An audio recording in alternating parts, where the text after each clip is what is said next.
o zlaté myšce.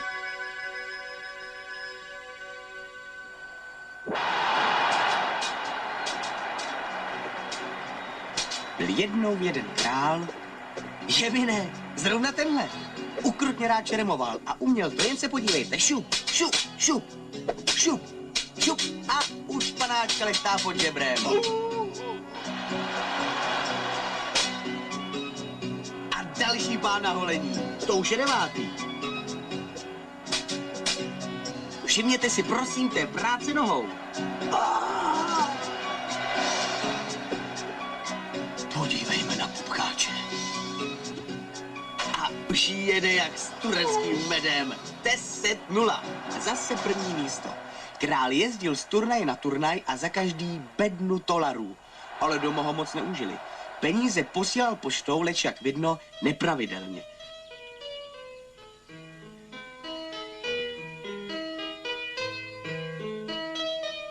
Svou jedinou dceru Milču, poupátko voňavé, svěřil starému učiteli, aby ji učil a hlídal. Leč ten chudák stará měl spavou nemoc a holka byla jako vítr.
To šlo do kolečka dokola.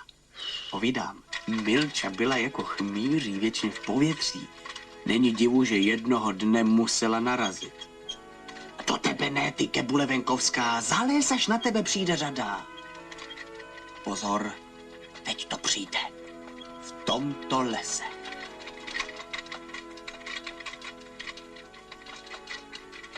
Podívejme na kujona.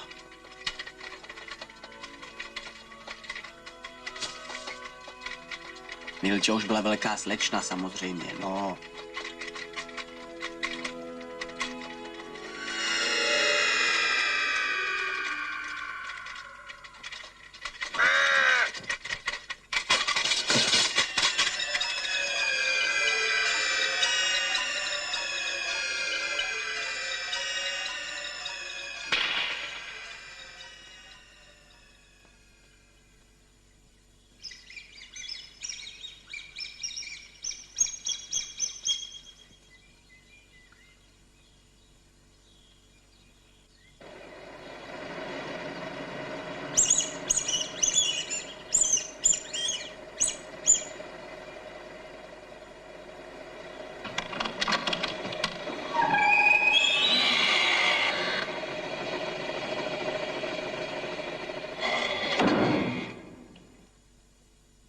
Poplách, vzbuďte se, pane učiteli, přijdete o místo. Kde pak máte Milču, poupátko voňavé? Kde pak je slečínka?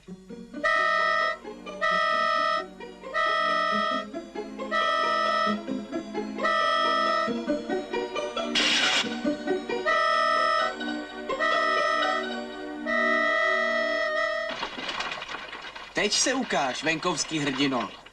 Když Milču zachráníš, bude tvoje.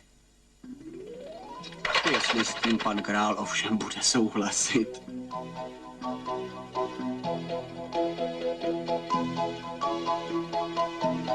Kam teď? Baburať? Každého se ptal, ale ani na nádraží to nevěděli. A tak z toho byla cesta kolem světa.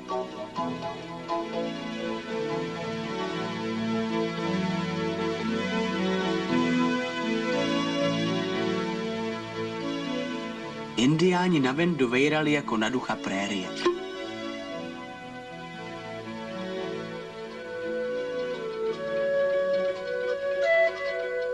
Číňani ho považovali za amerického turistu z Texasu.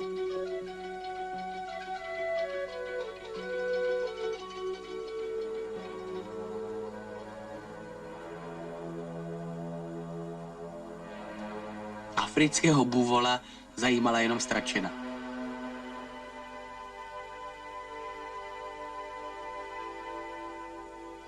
Venda Zlaté srdce cestou i zvířátkům pomáhal.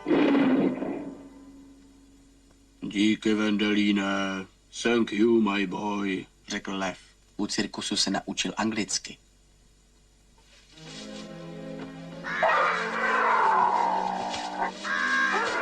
Do Karpat přijel právě včas, aby zachránil život mladého jelena. Ty, jelene, nevíš, kde bych našel Milču? Oni nezabučí. Podívej, holka. Vila jako ve Švýcare. Já tě tu zaparkuju a jdu to tam omrknout. To se ví, že Venda už nebyl žádný míček flíček.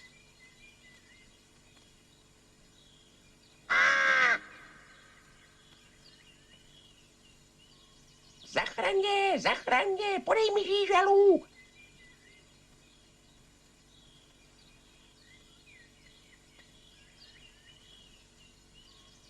Čí pak je ten hrad? Díky. Bydlí tam bohatý kocour a Milču proměnil v šedivou myš. Je to čaroděj. Však já mu nakroutím kníry, kujonovi. Promění tě v marmeládu a namaže tě na chleba.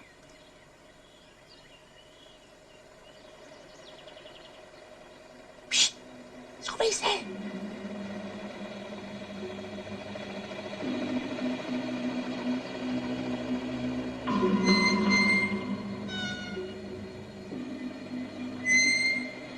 Počkej do rána.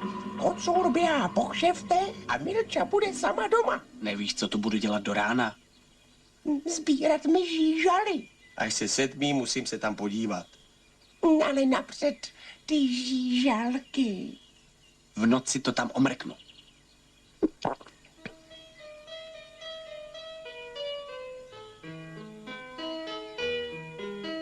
Moje Milča. Chudák Ludvík.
Vstávej, Vendelíne Nováku, dělej, probuď se.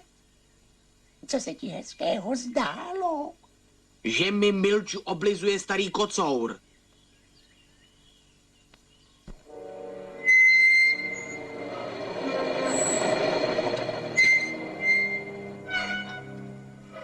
Musíš ji švihnout vrbovým proutkem přes zadek, jinak je s Milčou amen. A pozor na ptáka zabijáka. Teď to bude napínavé.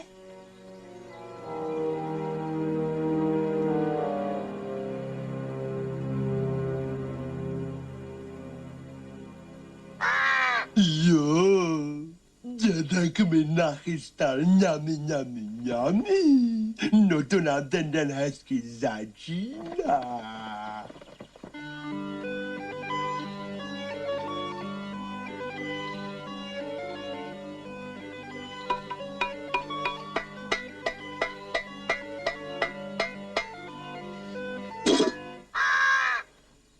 Kdo to tady zhasl?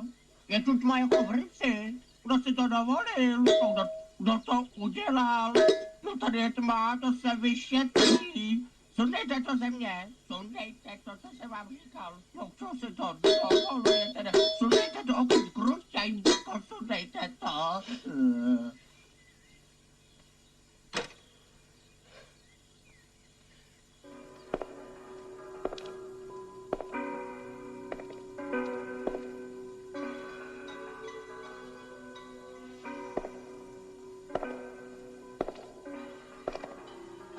Fí, tady je zlata jako roští. Míško, kde jsi? Ozvi se, Milčo. Milčo! Já si to chytnu, kde jsi? Vedda prolezl vilu od půdy až po sklep, ale Milču nenašel. Budeme jdem pryč, dědek zahumný, já bych do toho praštil.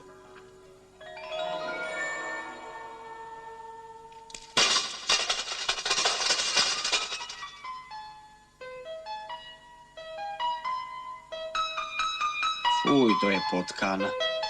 Ale bude to moje Milča? Hraje přece na piano. Jak se k ní dostat?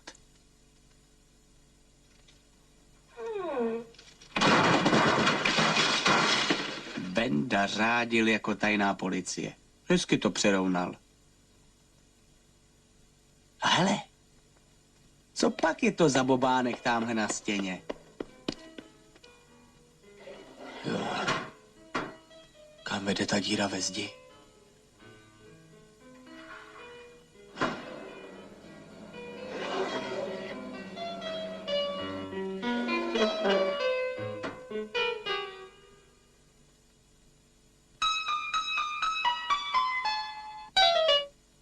Už jsem tady, Myško. Počkej přece, ty moje hryzalko. Vystrž na mě zadek. Au!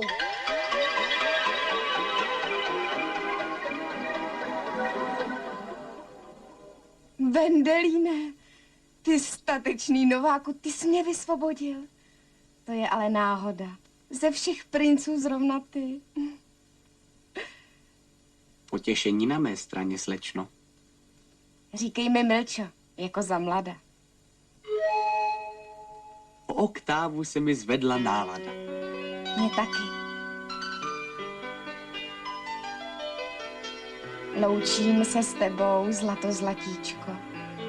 Třpitíš se jako sluníčko, ale jsi chmurné a máš chladné srdíčko. Za to Vendelín Novák je horký jak bramborák. Ach, to je krásné být zase člověk.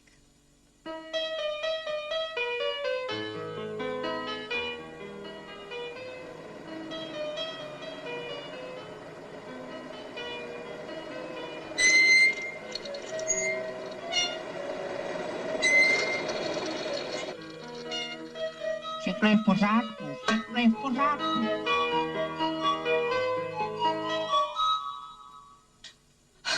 Slyším, jak Guára kocour se vrátil. Začaruje nás. Udělá z nás hlodavce. Nechci být zase šedivá myš. Nebreč, musíme se odtud dostat.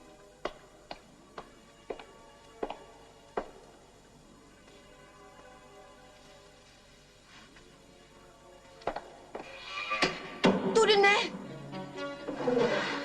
Hele, obsazeno, 5. patro pedikúra.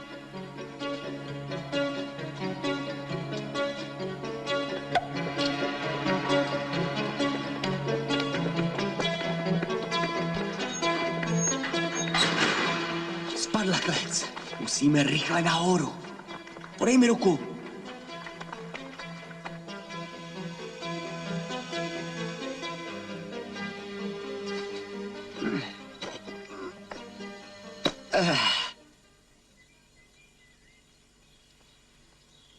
Ty jsi moje srdcové eso, Milčo. A ty taky. Seznamte se, naše stračena. A teď všichni hurá domů. Díky za žížali, Vendo. A hodně huláte.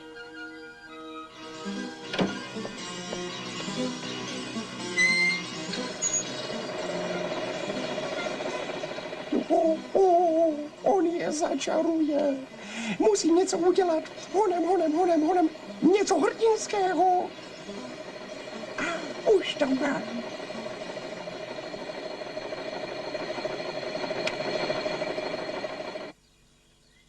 Ale daleko nedojeli. Stračena potřebovala podojít a nedala si to vymluvit.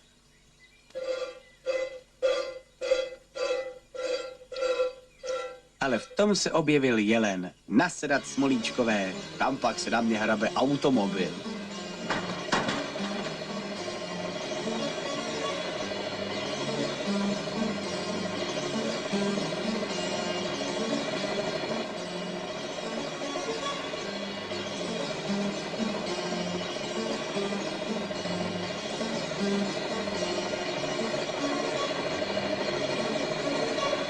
Kouzelník měl silný zahraniční vůz a za chvíli už jelenovi šlapal na paty. Venoušku, má lásko, už na nás zvedá paličku. Je s námi amen.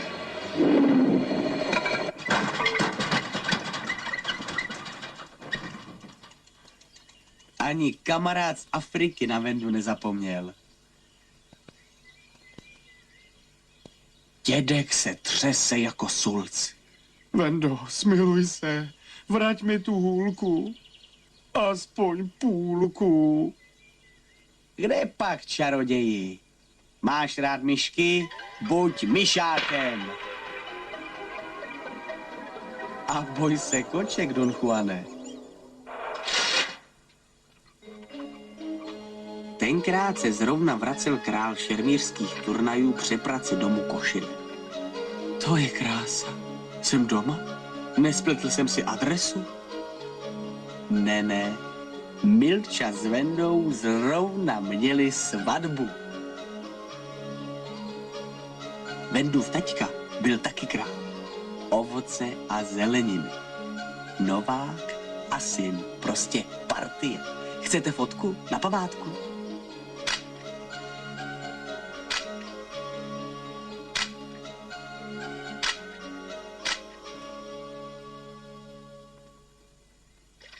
Celá pohádka skončí, až tenhle hloupý pták se zmáchá a pochopí, že sloužit zlu se nevyplácí.